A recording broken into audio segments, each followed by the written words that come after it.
సమరం భవిత ఛానల్కు స్వాగతం. మనం బిజినెస్ విజనరీస్ కార్యక్రమం ద్వారా బిజినెస్ రంగంలో అంటే వ్యాపార రంగంలో గణనీయమైన వృద్ధిని సాధించి ఎందరికో మార్గదర్శకంగా నిలిచిన వ్యాపారవేత్తల గురించి తెలుసుకుంటున్నాం కదండి. ఈరోజు త్రిష్టీత్ అరోరా గురించి తెలుసుకుందాం. చదివింది 8వ తరగతి మాత్రమే, కానీ అమెరికాతో సహా 50 దేశాల్లోని బ్యాంకులకు, ప్రముఖ కార్పొరేట్ సంస్థలకు అతను సైబర్ సెక్యూరిటీ సేవలు అందిస్తున్నారు. 70,000తో మొదలుపెట్టిన తన టీఏసీ సెక్యూరిటీ సంస్థను 1,500 కోట్ల రూపాయల సంస్థగా తీర్చిదిద్దారు. మనసుకు నచ్చిన పని చేస్తే ఏదైనా సాధించవచ్చు అనే త్రిష్టీత్ అరోరా ఇంతటి సామ్రాజ్యాన్ని ఎలా సాధించారంటే, ఆ స్కూల్లో ఎప్పట్లానే పేరెంట్ టీచర్ మీటింగ్ జరుగుతోంది. టీచర్లు తక్కిన పిల్లల తల్లిదండ్రులతో మార్కులు, హాజరు వరకు మాట్లాడి పంపించేశారు.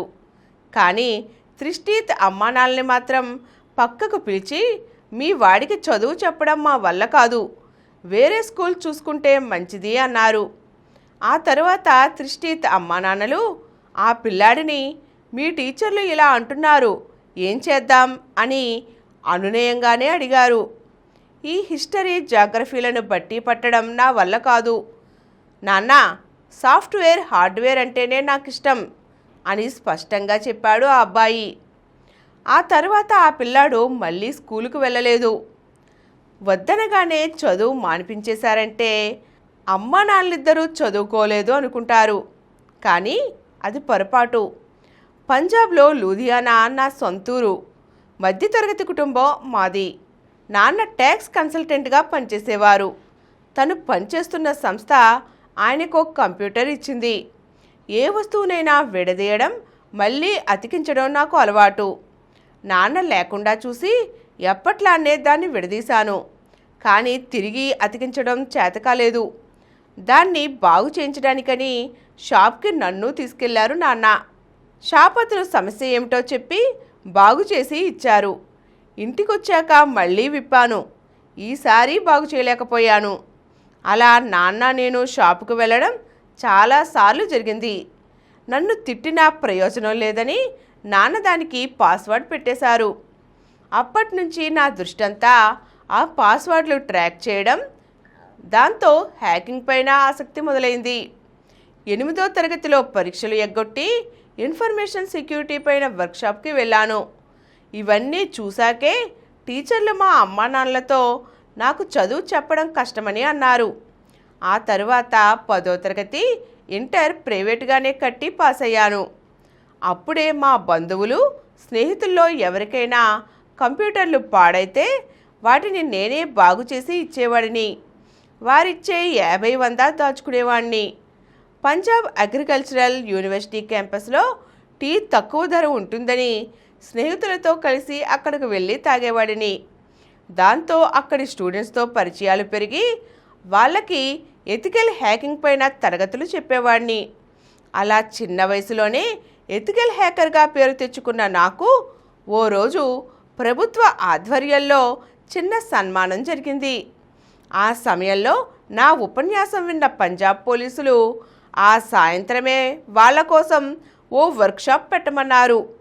ఆ తరువాత నుంచి పంజాబ్, గుజరాత్ పోలీసులతో కలిసి పనిచేస్తూ సైబర్ క్రైమ్ ఇన్వెస్టిగేషన్లో వారికి సాయం చేసేవాడిని. ఒక సంస్థను ఏర్పాటు చేస్తే మరింత ఎక్కువ మందికి నా సేవలు విస్తరించవచ్చునని అనిపించింది. దాంతో నాన్న ఇచ్చిన 70,000తో 19 ఏళ్ల వయసులోనే టీఏసీ సెక్యూరిటీ సంస్థను మొదలుపెట్టాను అంటూ తన సంస్థ ప్రారంభం గురించి వివరించారు త్రిష్టీత్. ఇక 3వ ప్రపంచ యుద్ధం జరిగితే అది యుద్ధక్షేత్రాల్లో కాదు, సైబర్ దాడుల రూపంలో కంప్యూటర్లు, ఫోన్లలోనే జరుగుతుందనే త్రిష్టీత్ బ్యాంకులు, ఫైనాన్స్ ఇన్స్టిట్యూట్లు, ఐటీ కంపెనీలు, ప్రభుత్వ సంస్థలపై సైబర్ దాడులు జరగకుండా అడ్డుకునే విధంగా రక్షణ సేవలు అందిస్తున్నారు.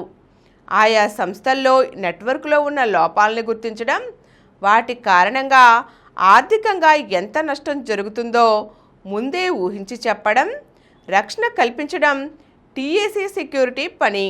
అలా మన దేశంలోని Reliance, Amul, CBI, BSc, NPCI వంటి సంస్థలకు మొదలుకొని అమెరికా సహా 50 దేశాలలో ఉన్న 500 బ్యాంకులు, ఐటీ కంపెనీలు, కార్పొరేట్ కంపెనీలకు టీఏసీ సెక్యూరిటీ తన సేవలు అందిస్తుంది.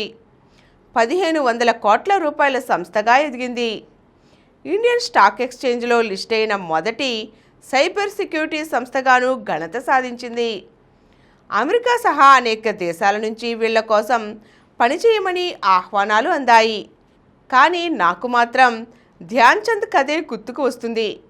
బెర్లిన్ ఒలింపిక్స్లో హాకీలో జర్మనీని తుక్కుగా ఓడించిన ధ్యాన్ చంద్ను చూసిన హిట్లర్, నీ దేశం కోసం ఆడితే మామూలు సైనికుడి ఉద్యోగం మాత్రమే మిగులుతుంది, అదే మా దేశం కోసం ఆడితే ఎయిర్ మార్షల్ ఉద్యోగం ఇస్తాను అన్నాడట.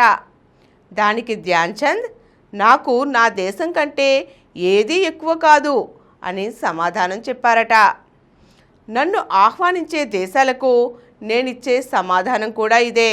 32 ఏళ్ల త్రిష్టిత్ సైబర్ సెక్యూరిటీపై ఇంతవరకు 3 పుస్తకాలు కూడా వ్రాశారు. గత ఏడాది హురున్ ధనవంతుల జాబితాలోనూ నిలిచారు. మనసుకు నచ్చిన పని చేయడమే తన విజయ సూత్రం అంటారు త్రిష్టిత్.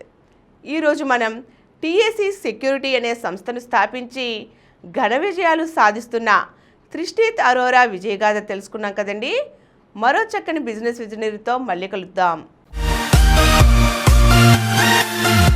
ఈ కార్యక్రమం మీకు ఎంతో నచ్చింది కదా.